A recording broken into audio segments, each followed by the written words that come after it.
योगा कुछ लोगों के नज़दीक ये एक ऐसा लफ्ज़ है जो सुनने में सुकून, सेहत और स्पिरिचुअल पावर का साइन है। लेकिन सोचें, अगर यही योगा किसी की ज़िंदगी की तबाही की वजह बन जाए तो क्या होगा। ये कहानी है एक ऐसे योगा इंस्ट्रक्टर की जिसे दुनिया गुरु, हीरो और मसीहा समझती थी। हजारों खवातीन इसके पास अपनी परेशानी दूर करने, बीमारियों से छुटकारा पाने और जहनी सुकून हासिल करने के लिए आती थी, मगर वो उन औरतों के भरोसे का गलत फायदा उठाता रहा। योगा की आड़ में अपने स्टूडेंट्स को पूरी तरह जाल में फंसाने के बाद वो अपनी हवस पूरी करता। इसके बावजूद उसने दौलत, शोहरत सब कमाई। ये योगा इंस्ट्रक्टर कौन था और अब कहाँ है? क्या वो कानून की गिरफ्त में आया? क्या वो आज जेल की सलाखों के पीछे है, या फिर आजाद घूम रहा है, या फिर किसी नए शिकार की तलाश में है? इन सब सवालों के जवाबात आपको आज की इस वीडियो में मिलेंगे। मैं हूं कोमल अब्बासी और आप देख रहे हैं थिंक क्राइम की एक और थ्रिलिंग एपिसोड।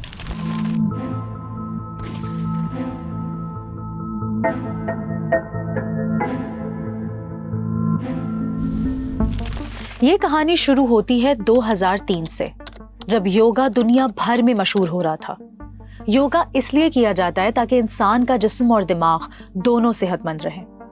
ये एक ऐसी एक्सरसाइज है जिसमें सांस, जिस्म की हरकत और जहनी सुकून सब साथ साथ होते हैं। और ये कहानी इसी योगा से जुड़ती है, एक ऐसे शख्स के साथ जिसने अपने गांव से शुरू किया और लॉस एंजलिस तक पहुंच गया, जिसकी शोहरत के पीछे छुपे धोखे और जिनसी हवस ने लाखों लोगों को हिलाकर रख दिया। बिक्रम चौधरी योगा को दुनिया भर में फैलाने वाला मशहूर योगा इंस्ट्रक्टर था। वो इंडिया के शहर कोलकाता में 1944 में पैदा हुआ। उसने जवानी में योगा पढ़ना शुरू किया और 1969 तक उसकी योगा महारत में इजाफा होता रहा। सन 1971 में वो अमेरिका पहुंचा और कैलिफोर्निया के हेल्थ रिजॉर्ट्स में योगा सिखाने लगा। मगर सवाल ये है कि छोटे से गांव से कैलिफोर्निया तक कैसे पहुंचा? ये भी समझे किस्मत का खेल था। शुरू में सब इसे एक आम सा योगा टीचर समझते थे, मगर किस्मत ने उसके लिए एक दरवाजा खोला। सन 1974 में बिक्रम की दो स्टूडेंट्स मैकलेन और एनी ने उसकी मदद की। लॉस एंजलिस के खूबसूरत इलाके में बिक्रम के लिए योगा स्कूल खोला। अमेरिका के बड़े बड़े शहर में स्कूल खोलने के बाद हॉलीवुड की बड़ी बड़ी सेलिब्रिटीज, मशहूर डांसर्स और एक्टर्स भी उसके स्टूडेंट्स बन गए। जब इतने बड़े लोग उसके शागिर्द बनने लगे तो आम लोगों ने भी उसकी क्लासेस ज्वाइन कर ली। शुरू में क्लासेस मुफ्त थीं, सिर्फ एक बॉक्स रखा हुआ था कि जो चाहे इसमें जो मर्जी डालकर चला जाए। लेकिन जब बिक्रम के स्टूडेंट्स ने कहा कि अमेरिका में स्कूल ऐसे नहीं चलते जैसे इंडिया में चलते हैं, तो बिक्रम ने फैसला किया कि अब से हर क्लास के वो $5 चार्ज करेगा। क्लासेस मजीद भरने लगी और उसकी शोहरत आसमान छूने लगी। कुछ ही अरसे बाद उसने अपने खास 26 योगा पोजेस तैयार किए, जिसका नाम उसने रखा बिक्रम योगा। योगा क्लासेस तकरीबन 90 मिनट की यानी 1.5 घंटे की होती थी। उसमें 26 एक्सरसाइजेस शामिल थी। क्लास की शुरुआत खड़े होकर सांस की एक्सरसाइज से होती थी, दरमियान में बॉडी पोजीशंस, आखिर में जहनी सुकून और क्लास खत्म हो जाती थी। बिक्रम जहां अपने स्टूडेंट्स को योगा क्लासेस देता था, वो हॉल हमेशा गर्म रखा जाता था, तकरीबन 105 फ़ारेनहाइट यानी 41 डिग्री सेंटीग्रेड, और नमी 40%, ताकि इंडिया की गर्मी जैसा माहौल बनाया जा सके। जहां से योगा स्टार्ट हुआ था, कमरे में बड़े बड़े मिरर्स और कालीन लगे हुए थे ताकि स्टूडेंट्स अपनी पोजीशंस देख सकें और टीचर्स जरूरत पड़ने पर पोजेस को दुरुस्त कर सकें। इंस्ट्रक्टर भी मिरर्स की मदद से अपनी पोजीशंस चेक करते थे। क्लासेस इतनी मशहूर थी कि हर वक्त भरी रहती थी। सन 1984 तक क्लासेस की फीस तकरीबन $20 थी। इन सब में बिक्रम चौधरी के योगा हाउस का माहौल बड़ा अजीब था, मगर कैसे? दरअसल ऑस्ट्रेलिया में पहली बार बिक्रम का स्टूडियो विजिट करने वाली राइटर ब्रिज डेलिनी ने न्यूज़पेपर में लिखा, योगा क्लासेस के दौरान कमरा 41 डिग्री गर्म था। हर तरफ मिरर्स, कालीन और पसीने की बू थी। स्टूडेंट्स बिल्कुल खामोश और फर्माबरदार थे और हर कोई टीचर्स की तारीफ में लगा रहता था। बिक्रम अपनी ताकत और गुरूर दिखा रहा था और इसका ये रवैया बहुत सख्त था। बिक्रम छोटे काले शॉर्ट्स में वर्जिश करवाता और शागिर्दों को भी तंग और बारीक कपड़ों में क्लास करने की इंस्ट्रक्शंस देता था। योगा हाउस के रूल्स में एक खास बात यह भी थी कि किसी भी इंस्ट्रक्टर को स्टूडेंट्स को हाथ लगाने की इजाजत नहीं है सिवाय बिक्रम के। यहाँ से उसकी हकीकत सामने आई कि वो बाज लड़कियों के साथ गलत रवैया, हैरेसमेंट और मौका देखकर जिनसी ज्यादती करता था। जबकि दुनिया इसके योगे के पीछे छुपी ताकत और मकबूलियत को देखती रही। मगर सवाल ये है कि जब योगा के नाम से हर कोई वाकिफ था, अमेरिका समेत हर मुल्क में कई इंस्ट्रक्टर थे, तो बिक्रम चौधरी ही क्यों लोगों को पसंद आता था? इसके पीछे भी एक वजह थी। दरअसल बिक्रम चौधरी बहुत बातूनी इंस्ट्रक्टर था। वो बात करते हुए लोगों का माइंड पढ़ लेता कि सामने वाला क्या चाहता है, फिर उसकी ख्वाहिश के मुताबिक वो लोगों को आसानी से अपनी बातों के जाल में फंसा लेता। उसके पास आने वाले लोग ना सिर्फ उसे अपने प्रॉब्लम्स बताते बल्कि उससे हल भी लेकर जाते थे। यही सबब देखकर लोग उसे कहते थे कि बाबा आप तो महान है। So Bikram Yoga is a healing process for people suffer with chronic disease for years and years and years and years and years, like a heart problem, neurological problem, a spinal problem. एक sports journalist Jack McCullum ने बिक्रम चौधरी की classes का visit किया और लोगों को बताया कि बिक्रम के स्टूडेंट्स बिक्रम की सख्त बातों को ऐसे बर्दाश्त कर रहे थे जैसे अभी अभी फौज में भर्ती हुए हों। बिक्रम योगा इतना मशहूर हो गया था कि दुनिया के कई ममालिक में फैल गया। 2006 तक दुनिया भर में 1650 स्टूडियोज थे। ये स्टूडियोज दुनिया के कई हिस्सों में मौजूद थे। अमेरिका, कनाडा, चीन, इंडिया, इंडोनेशिया, इसराइल, जापान, इस तरह बिक्रम योगा ने दुनिया भर में अपने आप को मनवाया। लोग इसे मसीहा समझने लगे। पूरा यूरोप इसके पास आता और अपनी प्रॉब्लम्स इससे डिस्कस करता।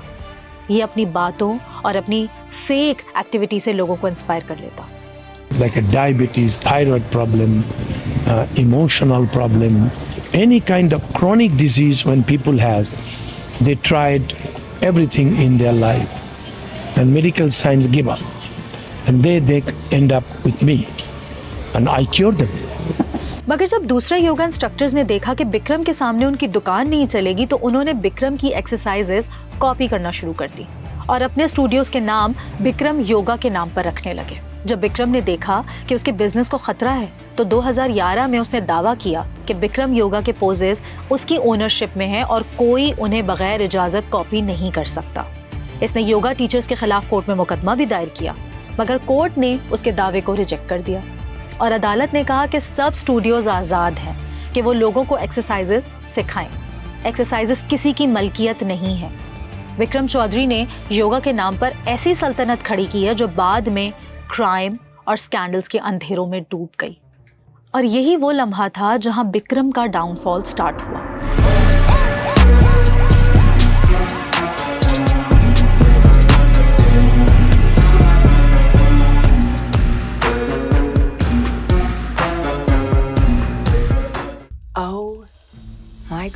बिक्रम चौधरी जो खवातीन को अपने जाल में फंसा रहा था, कभी ना कभी तो उसका ये रूप दुनिया के सामने आना ही था।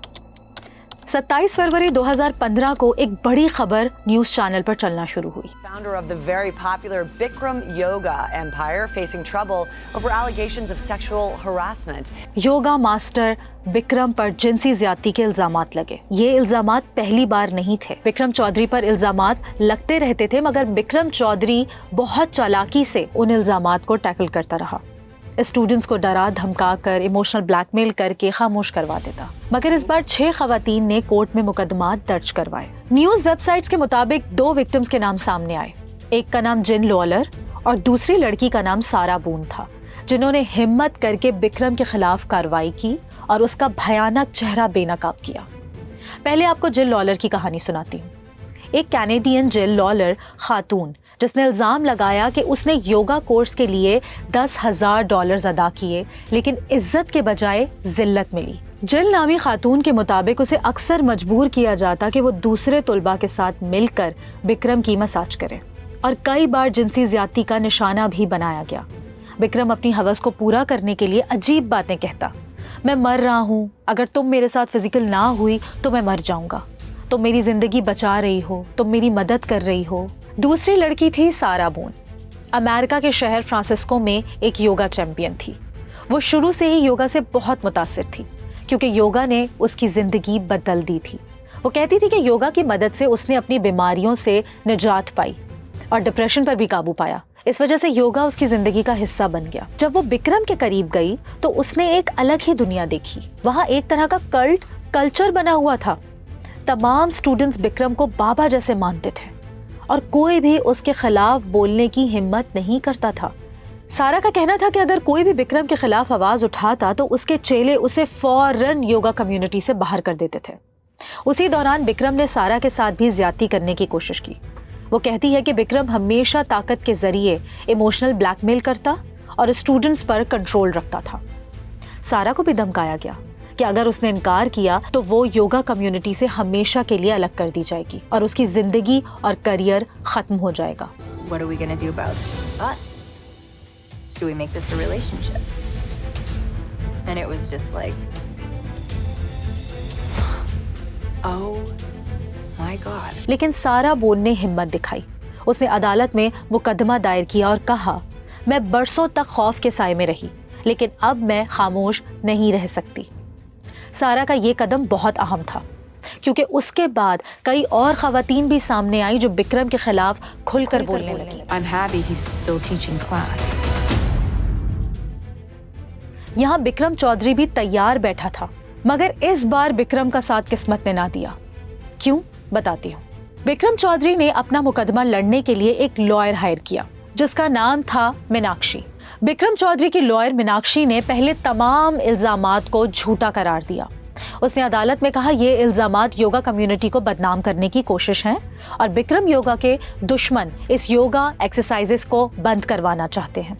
बिक्रम का केस कोर्ट में चलता रहा, लेकिन मीनाक्षी जो बिक्रम चौधरी की लॉयर थी, एक ईमानदार और तजर्बेकार वकील थी। सन 2011 में जब उन्होंने स्टूडेंट्स के लगाए गए इल्जामात की तहकीकात शुरू की तो ऐसे ऐसे राज सामने आए कि बिक्रम की लॉयर समेत सब लोग हैरान हो गए।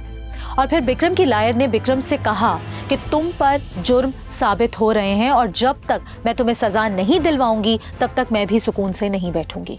और फिर बिक्रम ने अपनी लॉयर मीनाक्षी को मजबूर किया कि अब वो अदालत में उनके केस नहीं लड़ेगी। मगर बिक्रम की लॉयर मीनाक्षी खामोश ना बैठी और यहाँ आता है कहानी में एक और ट्विस्ट। मीनाक्षी ने खुद बिक्रम चौधरी के खिलाफ अदालत में मुकदमा दर्ज करा दिया I didn't know how diabolical he actually was. और खुद इस केस को फॉलो करने लगी। केस चलता रहा और फिर लॉस एंजलिस कोर्ट में बिक्रम पर कई इल्जामात साबित हुए, जैसे जिनसी हरासानी, जिस्मानी ज्यादती, नस्ल परस्ती और लाखों डॉलर्स का फ्रॉड। लॉस एंजलिस कोर्ट ने जनवरी 2016 में बिक्रम को $7 मिलियन का जुर्माना अदा करने का हुक्म सुनाया। But tonight, Bikram Chowdhury ordered to pay millions in damages in harassment lawsuit. क्योंकि इस केस में बिक्रम चौधरी पर किसी का कत्ल साबित नहीं हुआ, इसीलिए कोर्ट ने सिर्फ जुर्माना ही आयद किया था। अब सवाल ये है कि क्या बिक्रम ने जुर्माना अदा किया? जवाब है नहीं। जब उसने देखा कि सारे रास्ते बंद हो गए हैं तो वो अंडरग्राउंड हो गया। कुछ दिन लॉस एंजलिस में छुपा रहा और फिर मौका देखते ही 2016 में अमेरिका से भाग गया, यानी अपने मुल्क इंडिया वापस आ गया, जहां वो आज भी योगा सिखा रहा है। कोर्ट के ऑर्डर पर लॉस एंजलिस में बिक्रम का मशहूर योगा स्टूडियो लॉयर मीनाक्षी के कंट्रोल में आया और उसके बाद स्टूडियो लोकल योगा स्कूल के तौर पर चलता रहा। बिक्रम ने हजारों खवातीन के साथ जिनसी ज्यादती, लाखों डॉलर्स के फ्रॉड किए, ब्लैकमेलिंग की और वो भी एक मजहबी लिबादा ओढ़कर। जब पकड़ा गया तो न जुर्म कबूल किया और ना ही अफसोस। जुर्माना भी अदा नहीं किया, बल्कि अमेरिका से भागकर इंडिया आ गया और अब भी इंडिया में छुपकर योगा क्लासेस करवा रहा है।